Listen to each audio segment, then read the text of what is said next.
Yo, what's going on, guys? It's Mikey back here, and today we're going to be recapping the Portland Trail Blazers Atlanta Hawks game from last night. The Hawks unfortunately lose 131 to 136 to a Dameless and CJ-less Portland Trail Blazer team. Anfernee Simons had a great game, put up 43 points, and had a great game for them. But Trae Young, man, what a game. 56 points, 14 assists, but it unfortunately wasn't enough to get the W. And we got a guest on here. Let him introduce himself. My name is Jack Tresh. Thanks, Mikey, for having me on. We're going to talk about the Hawks, what they did wrong on particularly defense, what the Trailblazers did right, and kind of break down this game for y'all. Yeah, for sure. And the main thing I want to look here in the game summary here, Portland scored over 30 points, at least 30 points every single quarter. That's not a way to win a basketball game.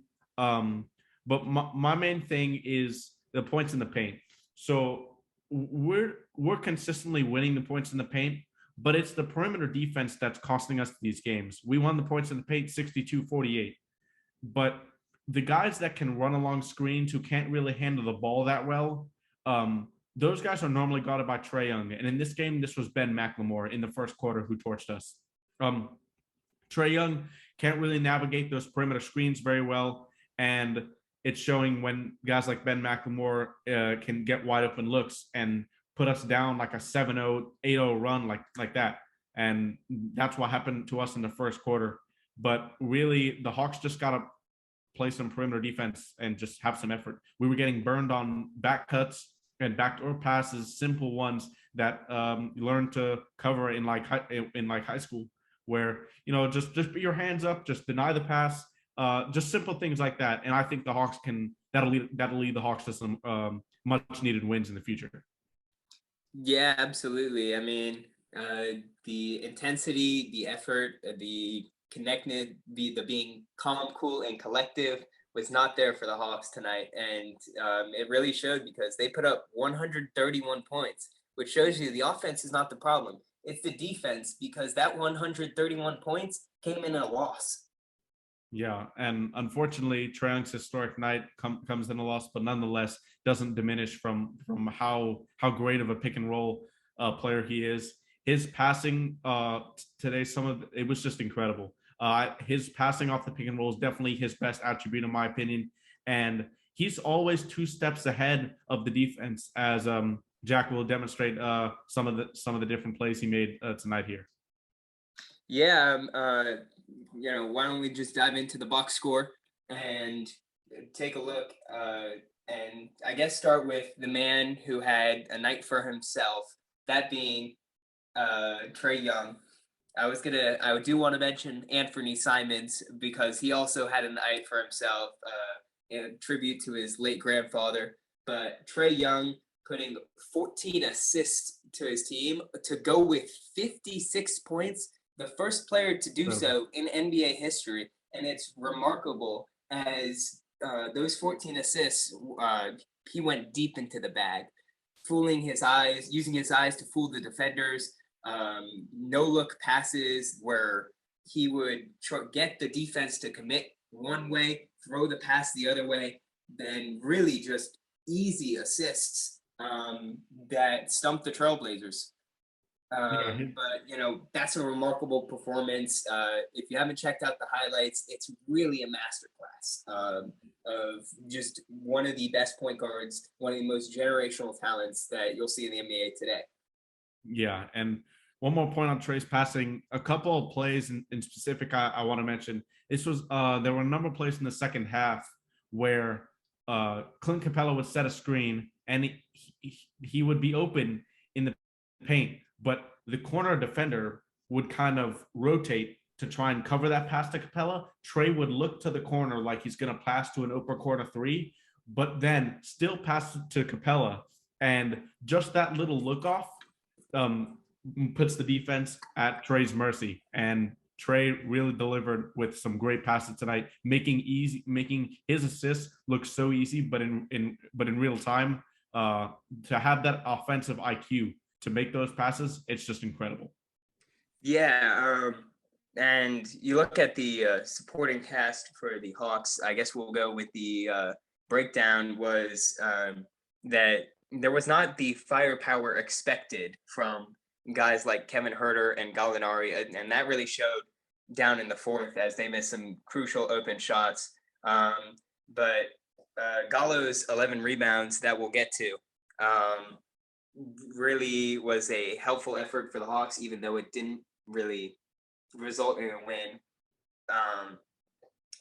But we'll now, I guess, start by breaking down the box scores, kind of in the flow of the game. Mikey mentioned the first quarter run, and let's take a look at Ben McLemore, who 4 for 9 from the field, but he was getting open looks. He scored 10 points off the bench in a very short amount of time, and it was because of the Hawks' faulty perimeter defense. Kind of misrotating on guys, not doing the rotations even for the most part, guys just not being, as I said, calm, cool, and collective. That led to the great performance by Anfernee Simons. Mike, why don't you make your point on, and it's quite brilliant if you rewatch the film, of Trae Young getting taken out by screens, and Mikey's going to break down why Anfernee Simons was able to very much capitalize on the night. Yeah, so as we all know, Trae Young is not the best defender, a defensive liability, and he was guarding Anfernee Simons throughout the majority of this game. The first time he consistently did not guard Anfernee Simons was in the fourth quarter. Kevin Herter and DeLon Wright did the guarding of Anfernee Simons down the fourth quarter, and Anfernee Simons, I believe, only had 2 points, and that came on 2 free throws. DeLon Wright did an excellent job on Anfernee Simons, and Kevin Herter as well with his size. But Trae Young is 6'1". Anfernee Simons is 6'5", I believe. And with that, Anfernee Simons is a big guard. He's just going to shoot over Trae. And with the defensive liability that Trae already is, that magnifies by him just getting even more open looks, as Trae's late contests don't even register with Anfernee because he's just taller. So down the stretch, I believe the coaches made an adjustment, but it was too late. It should have been made in like maybe the end of the second quarter, towards the end of the second quarter, when he started to hit every single jump shot in sight. But really credit to Anfernee Simons. 9 threes is amazing. 9 for 16, 13 for 21 from the field for 43 points, and also 7 assists as he was setting up his teammates off of a great hot start from Norman Bucket Powell, as Jack will explain later. Yeah, I mean, let's dive right into that, because it was the early first 7 points, I believe, maybe even 9 points that were generated by Norman Powell just from tip-off. And, he got hot early, produced 26 points on the night. And immediately that drew attention from the Hawks defense, the Hawks coaching staff, that this guy might be dangerous tonight. And that Anfernee Simons, those 9 threes were generated off the, again, not effectiveness with the Hawks defense, the adjustments the coaching staff made that allowed Norman Powell to then go for 4 assists, setting up guys like Nassir Little, Anfernee Simons, and I also credit to his defense as he added 4 steals. Yeah, normally you're not going to get 4 steals from Norman Powell, but anytime you can get that, Trailblazers will take it as well. Down the stretch, though, we were really hurt, the Hawks, by Jusuf Nurkic. Jusuf Nurkic is a hell of a player, very underrated, a physical player, and he bodied our centers. Both Onyeka Okongwu and Clint Capella were getting back down into the paint. But one thing the Hawks could have done to try to minimize Nurkic's strength is to get him early, stop him from getting deep in the post, and try to prevent that post position before he even gets there. And I think with that, we could have played Clint Capella and Onyeka Okongwu together, because Larry Nance, as we see here in the box score, 2 points, 5 assists, 5 rebounds, was basically a non-factor. And he doesn't shoot the 3 ball. So with Nurkic and Nance on the floor, we could have afforded to play a Clint Capella, Onyeka Okongwu front court. And with Trae Young at the offensive helm, I'm sure he would have found some ways to score, even though the spacing would have been a little iffy there. But we were hurt by Nurkic in the fourth quarter, and his passing in the fourth out of the post really hurt us, as well as Nassir Little dropping in 22 points, 9 rebounds, 2 assists, 1 steal. Bob Rathman said on the call, Nassir Little had a grand total of 2 points against the Hawks in 3 career games, and he dropped 22 on us in this one. So kind of gives you an idea of Norman Powell, Nassir Little, Anfernee Simons, all of those guys torched us from the perimeter, with Little dropping in 4 threes, and Trae Young, Kevin Huerter, Skylar Mays, Timothé Luwawu-Cabarrot, those guys, they've got to put some more effort on the defensive end on the perimeter to have any shot at winning these games. We know DeLon Wright's going to bring it. That's not a problem. But the other guys, you got to show some consistent effort. Yeah, I mean, absolutely. I mean, we look at TLC only playing 19 minutes, and that was just because of foul trouble, and the -8 in the box score isn't just an empty stat. He was not understanding the rotations he had to make on defense. Guys were getting open because of it, and we were getting burned. I believe the Blazers finished the first half 11 for 22 from 3, 50%, an abysmal mark if you're playing defense against that. Yeah, and as well, Lou Williams, as far as he's not going to bring in any defense on most nights, but tonight he was also cold on offense, so he didn't bring anything for the Hawks tonight, shooting 0 for 3 from the field and 0 for 2 from 3. He had 3 assists, but that's it. And his minutes early in the fourth quarter, Trae sat down when DeLon Wright and Lou Williams were at the helm. And after those first 3 minutes of the fourth quarter, our 5-point lead turned into a 7-point lead for the Blazers. And after that, we could never recover. Trae eventually ran out of gas, lost his groove, and the coaching staff should have done probably a better job with managing Trae's minutes. On a career night like this, he only played 37 minutes. With dropping 56 points, I'm looking at that to be closer to maybe 40, 41 with a historic night like this.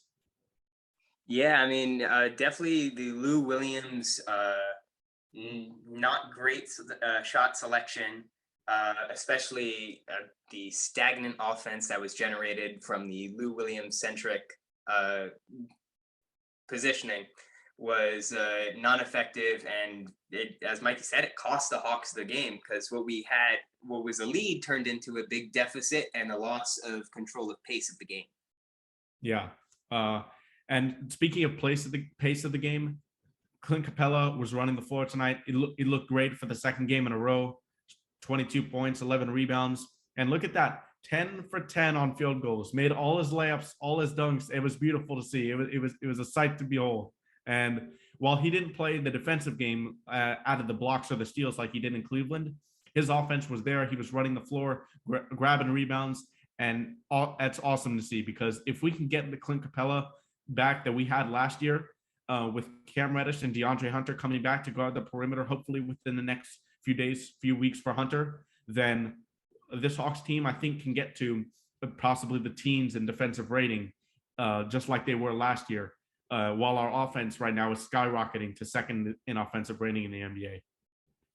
Yeah, absolutely. I mean, with Capella having to cover for the lack of perimeter defense, guys being able to get in the paint whenever they want, him having to make a rotation or help out on defense, it really taxed him, and why Nurkic was able to dominate so late in the game and seal it.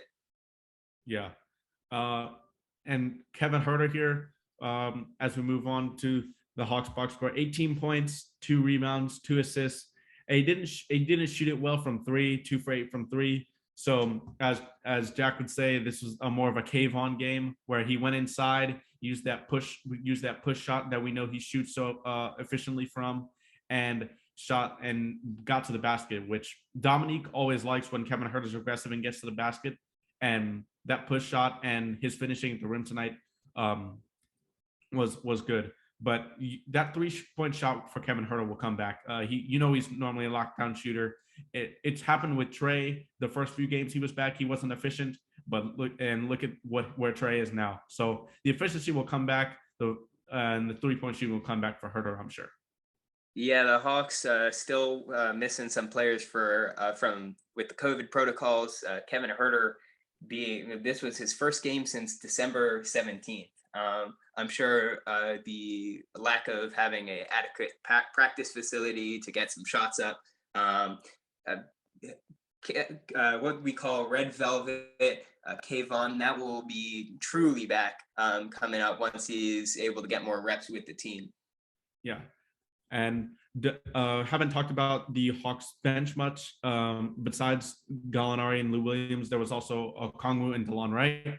Onyeka Okongwu played 60 minutes, and he played really well when he first came in the first half, but he didn't play much in the second half, really. I would have liked to see, like I mentioned before, a double O and Clint Capella line up together because of the spacing that the Blazers had. They were running 2 non-3-point shooters. We could have done the same. And while we have Trae Young at the helm, they have Anfernee Simons and Norman Powell, who are their 2 go-to options. Trae Young's obviously a superior player to those guys. So I think we could have done well with a lineup like that. But nonetheless, Okongwu, 8 points, 1 block, 1 steal, and 2 rebounds in his limited minutes. He looked great. And DeLon Wright had another good game. He's shooting his open shots now. 8 points, 2 steals, 3 assists, 5 rebounds, fills up the stat sheet like normally does. And that's just what I want to see from DeLon. You know, he's not going to be our backup. The Hawks' backup point guard, whoever we get, is not going to get a lot of usage because of the depth of this team, and is not going to get a lot of minutes because of Trae Young. But tonight, with 32 minutes, he did his job. He shot his open shots, and he knocked down most of them. And that's all we want from the backup point guard. He's playing defense, and he's playing perimeter defense. We only had 3 guys in our rotation today who were willing to play defense: Clint Capella, Onyeka Okongwu, and DeLon Wright. TLC out there looks like he's a hustler. He's trying to go out there, but in reality, 5 fouls. I mean, he's just fouling people out there. So we have 3 guys who are willing to play defense, and hopefully when we get Cam Reddish and DeAndre Hunter back, that'll solidify more of that defensive effort. Absolutely. The Hawks play the Kings next on Wednesday night. The Kings are not a team super affected by the COVID protocols or injuries. We would hope that the Hawks can step up their defensive game tomorrow night and hopefully also get some guys back to get the dub and get back to what was expected of them this season. Yeah, I'm really looking forward to getting a lot of more guys back, especially John Collins. As many people have said before, John Collins is our defensive leader. He's our defensive voice. And while Clint Capella may be, you know, the shot blocker of this team, you know, the paint anchor in the paint, John Collins does a lot of communicating back there on the defensive end. I hear him through the broadcast all the time and on the defensive end. And we're missing that connectedness, as Nate McMillan always refers to. So hopefully we can get that Wednesday and come out with a win. Yeah. Well said. That's that. All right. So I think we'll end it. I think we'll end it there. And I'll be back with a recap video after the Kings game on Wednesday. So be sure to look out for that Thursday or Friday. And I will see you guys then. Hopefully enjoy the video. Thanks, guys.